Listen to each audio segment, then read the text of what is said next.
All right, welcome back to another episode of Tune Out with Tim. In this case, a very special episode called the Pajama Sessions. Hopefully the background environment here with clothes peacefully tumbling in the dryer. My 20-year-old cat Maya, a bit senile. Actually, the dryer just suddenly cut off and yet Maya continues to, is she in the dryer? No. But anyway, the song is Women in Love by Van Halen. And the first thing I want to say is that I've loved the song since I was a pre-adolescent, really. And it wasn't until well into adulthood that I even considered what the title of the song and what the lyrics mean, the sapphic implications. Never even crossed my mind because I was, well, for a long time blind to lyrics.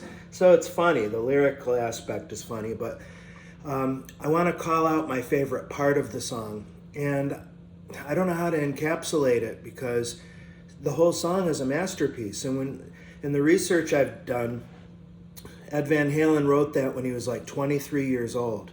And there's so much innovation and things that became a staple in popular and rock guitar later, but definitely he pioneered. I mean, the intro is a good example.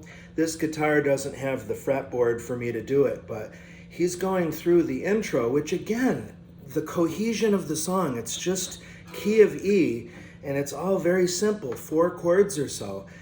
But he keeps that E tonality throughout the whole thing so beautifully. But the intro, he's tapping the notes harmonically, an octave above where he's playing the bar chords down here.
That? First of all, I've got this swamp monster tone that I'm actually really digging. I know it's all muffed up and everything. Of course, I'm not playing like Eddie Van Halen because who can? Of course, it's just my interpretation. But the swamp thing, I actually think of the Creature of the Black Lagoon, the original character with this tone that I'm rocking. Okay. So, I mean, we could spend 20 minutes just talking about that intro sequence.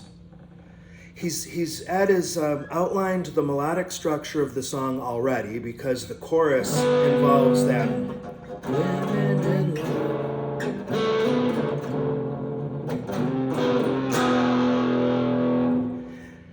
And the tapping, enough about the tapping. I wanted to say something. Oh.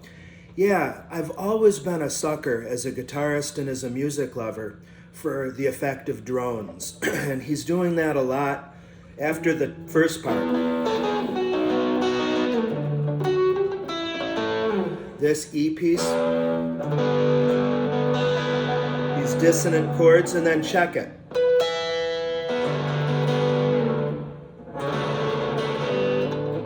It's so hard to hit those harmonics. And I watched some video of EVH doing it, 20 years ago.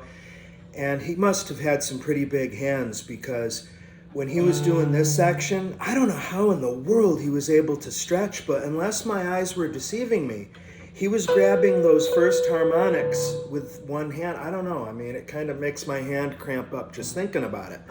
But when I play it, I like those harmonics. I want them to stay, so.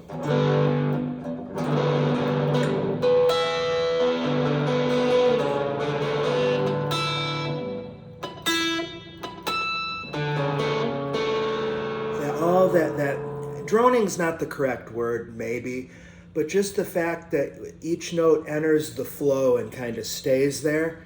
And there's just such elements of dissonance, the chromatic dissension, as you see, of the bass, you know.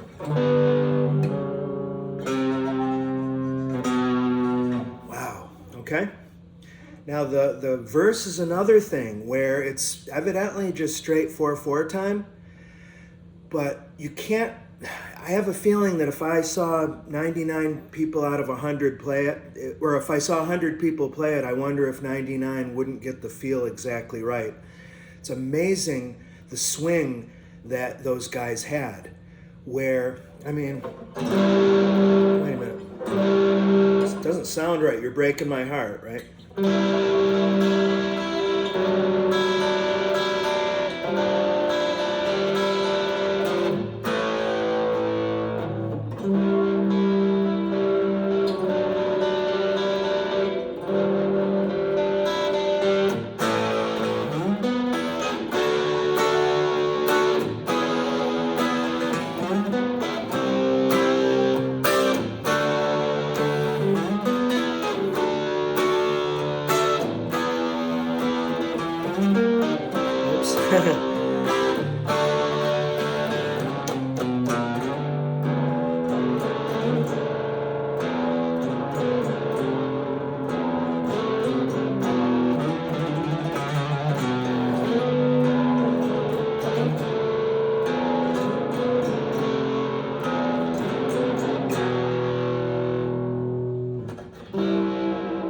See?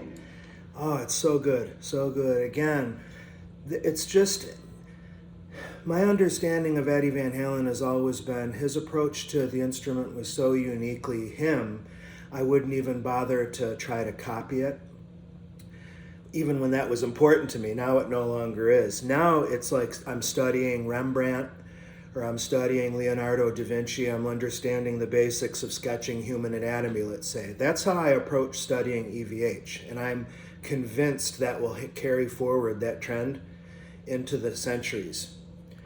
But, you know, just such, you can feel, if you listen to the isolated guitar track on YouTube, you can listen to the different tracks of the song.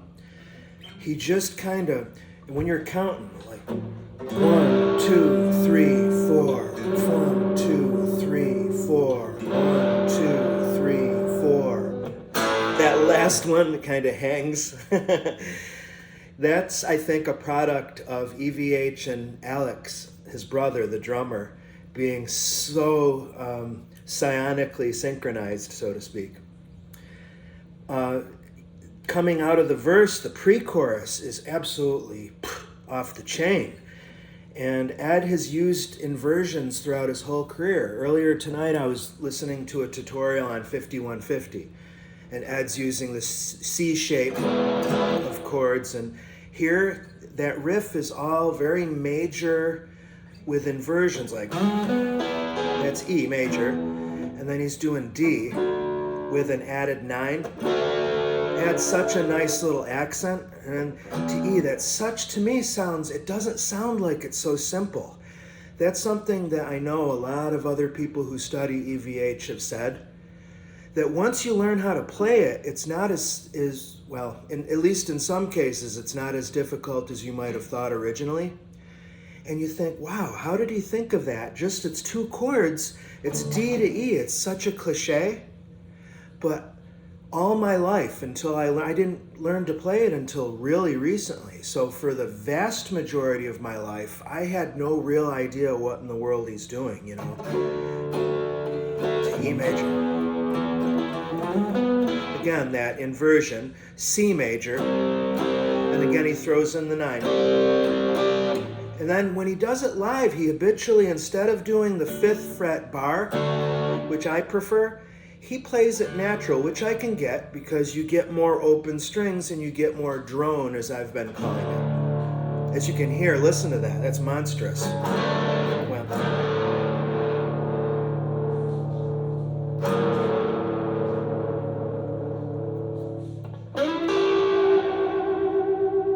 name the song.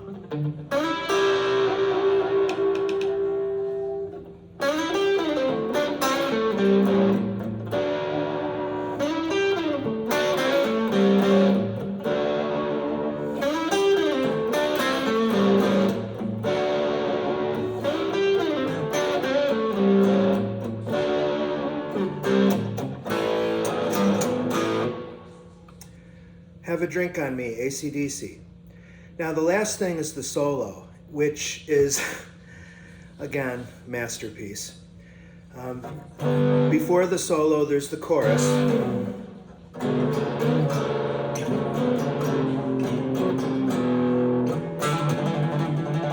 I think, and oh yeah, wait a minute, I forgot how the lead into the solo goes. Oh my gosh. Well, anyway, the solo goes something like this.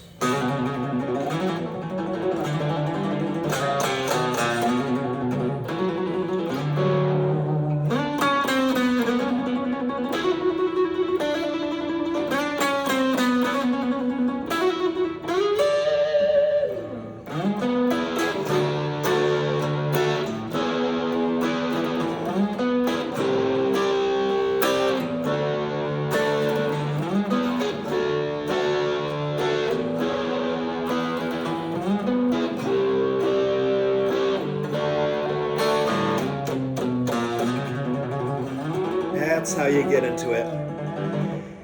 In studying Ed's approach to soloing, there's a lot made of, what's it called? Parallel forms. Almost as if he wasn't caring about seven note, the traditional Ionian and the different modes. Of course he knew all about that, and it's true. And in that little trill run, those are just little hammer-on pull-offs with one hand that's totally just 2/4, 7/9, 5/7, I think. Wait a minute. You go. You can also do it right here.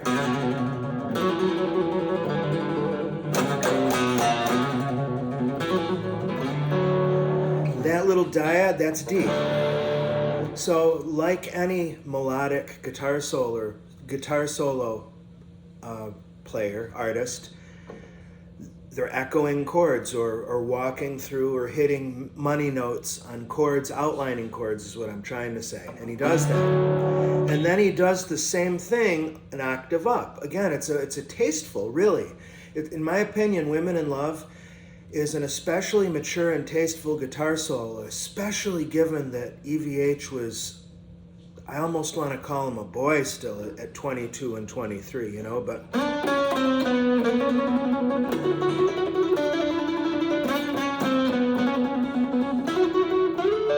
Again, that dyad is just an alternative of the D. And then he goes right in. And that, boy, is that fun to play, that pre-chorus bit. Yeah, you can probably hear Maya the senile cat in the background. Both Zoe and I take the approach of gently just waving to her, because as soon as she sees us, she'll give us a surprised look and be totally at peace again. But she has several reboots, very similar to Alzheimer's. Let's see, anything else about EVH and those themes before I end this video? Oh God, a lot. I'll definitely want to do a different video on this one. I forgot what it's called. Oh, it's on...